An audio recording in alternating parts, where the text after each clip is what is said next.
Good morning. Where are you going to put that, Dr. Mary? We're having some coffee challenges. We've got 2 computers and all sorts of things on the desk. Welcome to Daily Dose. Dr. Mary, you know what I counted down today? Days of Christmas? No. Including this episode, we have 10 episodes of Daily Dose left. Oh. 10. That's not very many. I preferred my answer. I like your answer too, I guess. That means we will end with 385 episodes. Amazing. Amazing. So we are talking about an article that my mom sent us last week, maybe? Yeah, it must be. It's Tuesday. Last week, about a relationship hack, which sounds a little bit like clickbait. But what I liked about it is that we've been doing this since you got sober. Yes. We didn't know it. Yes. But we nothing else to conclude and see you Thursday. Yeah. No, it is the number one thing that makes relationships successful, say psychologists who studied 40,000 couples. They've also been married for 35 years. It's the Gottliebs, right? Is that their last name? You don't know, do you? I actually don't. I'm not gonna. Yeah, I don't. Gottman, the Gottman Institute. Okay, so here, let me show you the hack because it's really pretty simple. Turn towards each other. And they have 3 examples of how you can do this. Do you want to talk through the first one, Dr. Mary? Is it these 3 things? No, 1, 2, and 3. Oh, okay. That was explaining what maybe you should talk about that first. Okay. So there are 3 ways that you can address someone. If somebody is, for example, scrolling on their phone and says, oh, this is an interesting article, they claim that this is a bid for connection, which I will tell you as someone who does that to you all the time is absolutely true. I used to do 3 and now I do 1 almost all the time. All right. So number 1 is by turning toward, acknowledging them and engaging with their attempt to connect. Yeah, what's it about? 2 is by turning away, actively ignoring or just not noticing their attempts to connect. And 3 is turning against, irritably or angrily shutting down their attempt to connect. Can't you see I'm trying to work? I think that is, you're right. So say again what you just said, because that was interesting to me. I almost always nowadays say the first one, yeah, what it's about. But I actually honestly believe that while I was drinking, I almost always said the third one. Can't you see I'm trying to work? Well, and I will say the exact same thing for myself. Yeah. I turned against. Maz would find something interesting online, and I just wasn't interested in what he was interested in because it always irritated me because I was always coming at it from a place of irritation. So I did that as well. But you want to know what I find most interesting is that Daily Dose is probably what has done this for us. Yeah. Because when we decided in July of 2020 that we wanted to create a program, the criteria that we set out, because even though we say all the time, oh, it was, willy-nilly, it was kind of, but we did have some criteria. And the criteria was it will be 15 minutes. It will be focused on one topic around addiction, alcoholism, and or marriage. And it will be every day of the week, every day of the work week. That was really the criteria. And we have held to that principle pretty well. So the 3 ways that you can turn towards someone versus turning away are to do a 10-minute check-in, which is what I think Daily Dose has been for us. Yeah. It's as simple as make a cup of coffee, tea, whatever it is you drink, and set a timer for 10 minutes, or do it after you put the kids to bed, or do it on your commute. You don't have to be in person.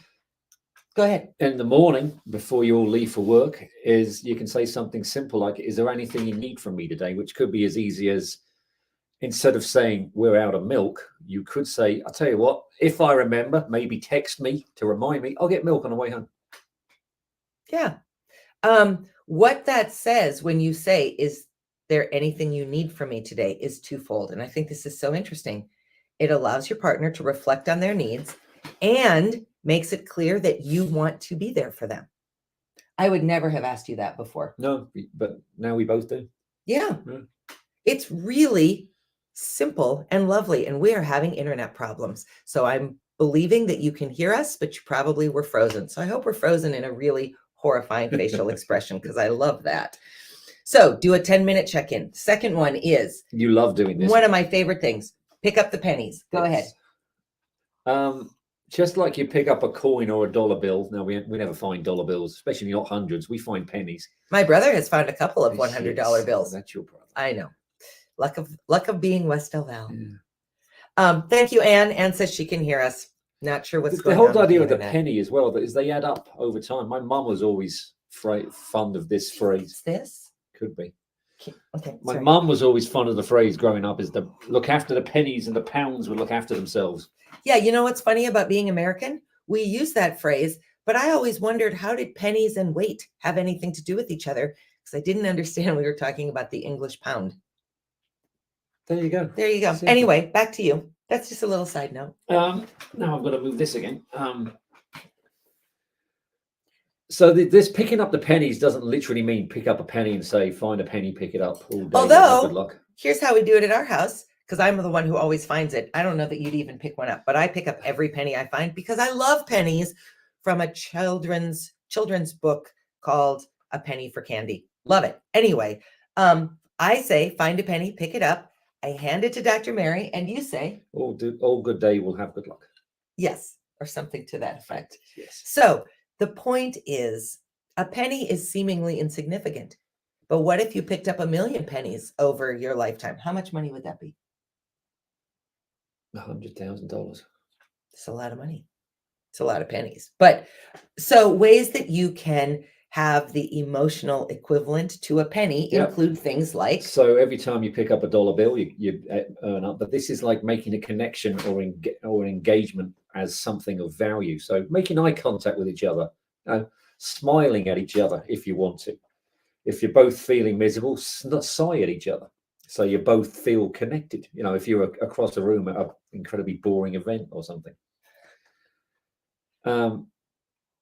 A direct ask for someone's attention. Say good morning or good night to each other. Ask for a favor. Reading something aloud to say, starting with, hey, listen to this. Which is how we find most of our daily dose Pointing content. out something and saying, look at that. Hopefully when you're not doing 50 miles an hour, you're supposed to look at a sheep or something. Calling out someone's name from another room. I'm going to just interrupt you. That one's tricky. Yeah. Because sometimes I'll be in a room and you'll go, Dee! And my first thought is, what? Stop it. I almost never respond with, what? No one does. I don't either. It irritates me, and I don't know why. I think it's the volume, which is funny because I'm a high volume person. Be quiet. It's actually sometimes the way I pronounce your name as well can set you off. Dana! It's always said like he's furious with me. He claims it's because there's a Y. There's a Y in it. It's a nice name. Mm-hmm. Anyway, that one I think can be a little bit tricky. But the point is, what are the little seemingly insignificant things you can do? Here's what I do. Almost every morning, and I've done it since Maz came home from rehab, I fold down the back of his robe and I kiss his neck and say, good morning. Almost every morning, right? Yep. It's just a little tiny reminder that I see him, I acknowledge him, and I'm invested in him. And I do it very deliberately. I very deliberately chose to start doing that when Maz came home from rehab. Do you have a little something that you do? That's kind of putting you on the spot. It's all right. That's not a test, by the way. I try and always ask you how you slept, because usually you always ask me how I sleep, because I almost always sleep terribly. But here's the thing. He asks it and then listens to the answer. Yeah, it's not how'd you sleep? And then he's off brushing his teeth. To the kettle or something. Yeah. So that's important to make those tiny investments. Okay. There's other things to say. Dr. Mary, your computer is screwing this up. I'm very sorry, but it absolutely is. I don't know what to say next. Well, just read the third thing. Don't give up just yet. Yeah. So what does that mean? So if your partner says a bid to say, hey, can I read you this out loud? And if you are actually doing something, you don't say, what do you want? I'm busy. Say something like, you know what? I'd love to hear about that in about 5 minutes. Can I finish what I'm doing? It's so easy to start to take your partner for granted. There is some statistics down here. Yes, this was really fascinating. I can't find it now. Well, I wrote it down. Over couples who were married for 6 years or more, 86% of them checked in, leaned into each other. Physically, emotionally, intellectually leaned into each other. Only 33% of the time did couples who didn't make it lean into each other. Yeah. All right, hold on. We got some stuff. Anne wrote an old saying that I still use. If I find a penny and it's head up, I spit on it and say, see a penny, pick it up all day long. You'll have good luck. Maz just said that. So we say the same thing. Thank you, Anne. I don't spit on pennies because I put them in my pocket, but I like the idea, Anne. Mother says, I can see so many of these things in you too. It's wonderful when someone else notices. I agree. One of the nicest things anyone has ever said to us, Margaret Swift Thompson, a guest of ours, I don't know, 6 weeks ago, was on with us before we went live for a few minutes. And I wasn't really paying any attention, but she said to us, I think during Daily Dose, what a gift, what a present it was to hear us communicating with each other before the camera was on, because this is mostly how we communicate. But here's what's really true. You've seen us fight on this. You've seen us cry on this. You've seen us be niggly at each other on this, to quote you. I like niggly. You've seen what's real about this relationship, even when Dr. Mary has not particularly wanted me to say things like, we're having a little bit of a fight. He almost always says this, thanks for saying that. And then we move on. You know why I say it? Because the act of showing up intentionally for 15 minutes with you works it out. Yeah. We've never gotten off one of these and still been having the fight that we were having before the show went on. That's amazing.